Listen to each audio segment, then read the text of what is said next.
Hey everybody, this is Scott Ulmer here. I want to share with you a sound or a noise that will save you thousands of dollars on deals.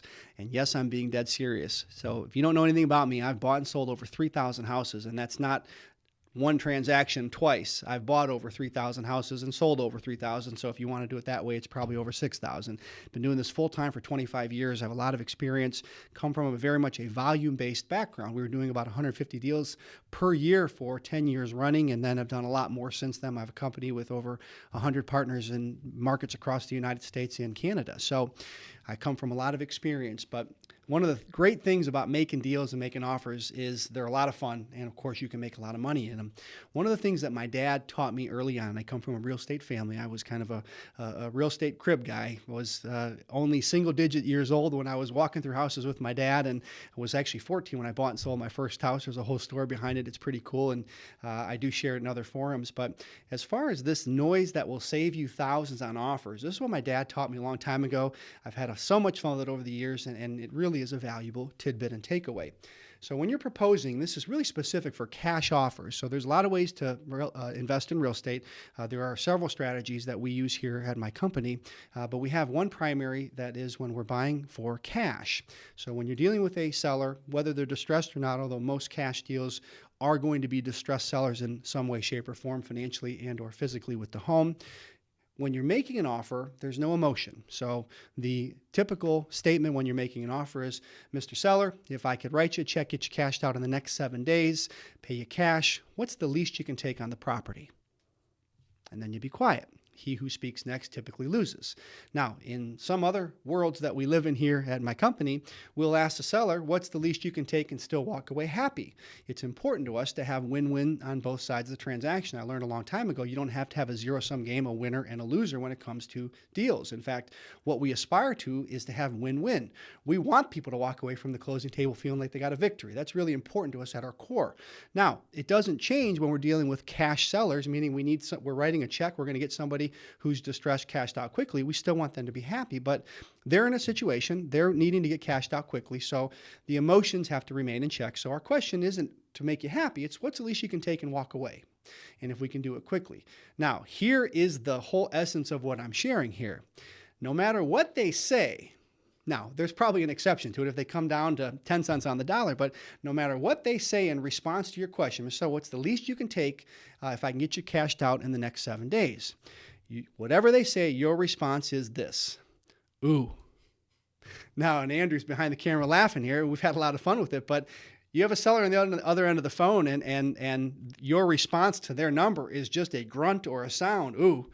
They can counter themselves. And so I was telling Aaron the story yesterday. So I was doing a trip to one of our clients in Tennessee, the Tri-Cities, Tennessee. And we were trying to work with no cash, no credit type deals, but we were shaking the trees, and we had a probate deal call in. Well, little tidbit, anytime you're dealing with a probate property, you need to understand that probate means that there are typically going to be heirs or recipients of the estate. So when you have heirs that are receiving a check from the sale of an asset like a house, they typically just want cash. They usually don't want to deal with terms, meaning they don't want to take payments. Even if you give them a large down payment, they typically want to just get cashed out. There's exceptions, but dealing with probate, you're typically going to need to write a check. So in this example, I'm in Tri-Cities, Tennessee. There's a gentleman that called. I think the price somewhere around $80,000, $85,000. Wasn't a real expensive home, but wasn't a war zone property. And so I'm on the phone, we're in the car, and I've got him on speaker, and I'm trying everything to see if he wouldn't let us give him more for the house if he would work with us on taking payments over a short period of time versus having to write a check today. Wouldn't budge. He wanted cash, and that again is the nature of probate type leads. He just wanted cash out. So I said to him, Mr. Seller, if I could write you a check, pay you cash essentially, get you cashed out in the next 7 days, heck, I'll even pay your closing costs. So I'm going to give you a net number. What's the least you can take and walk away? And of course, you got to be quiet at that point. So, and I put him on mute, and I turned over to my guy I was visiting there, named David, and I said, David, watch this. So I put it on mute, and I said, what's the least you can take on the property if I get you cashed out? And he goes, I could do 80,000. And I said, watch this. I said, ooh. And I was quiet. He goes, well, 75. He literally came down $5,000. I mean, and I'm not making this up. You guys try it. It's have fun with it, by the way.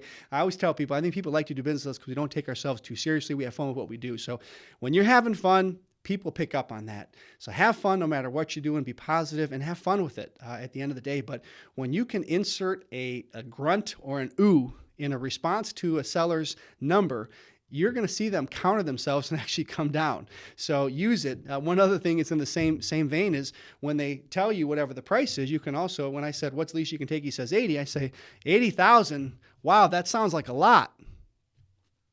And that's what they come back with. All I did was repeat it and say, isn't 85,000 a lot? I don't know. Depends on what you're saying it's a lot for, but to me, it's a lot of money. So I'm just repeating back. So guys, these are little tricks of the trade that are fun. They're intended to be genuine, of course. They are tools that you can implement, but at the same time, they're effective. And so hopefully you get a takeaway. Again, a noise that will save you thousands. I'm going to go through it one more time. You ask the seller, after you've gone through your little spiel, Mr. Seller, if I can write you a check, get you cashed out in 7 days, I love to offer closing costs because for me as an investor, title companies work with me, give me better deals. So if I can give the seller a net number effectively, which means I'll pay your closing costs, that might be enough for them to value me over another potential offer. So there's another little takeaway there. Sometimes you're going to maybe pay an extra $500, but if you're paying the seller's closing costs and they know that you're doing that, you're going to give them a net number. That may give you an advantage over another competitor who's trying to make an offer. So you say, I can write you a check, get you cashed out in the next 7 days. What's the least you can take? They give you a number. Whatever that number is, your response is, ooh, and listen. If it's 3 to 5 seconds of awkwardness, that's okay. Be quiet. If you're quiet, they're probably going to counter themselves and come down. And if they don't, you can come back in and say, ooh, wait 5 seconds. You know, it seems high. Is that the best you can do? So you go back one more time, and at that point, you probably need to make a decision whether you're going to move forward. If you go maybe with one other grunting noise or another hit, you may end up going too far. But that's my takeaway for the day. So learn to make the grunting sound, when to make it, and it will save you thousands when you're making offers on houses.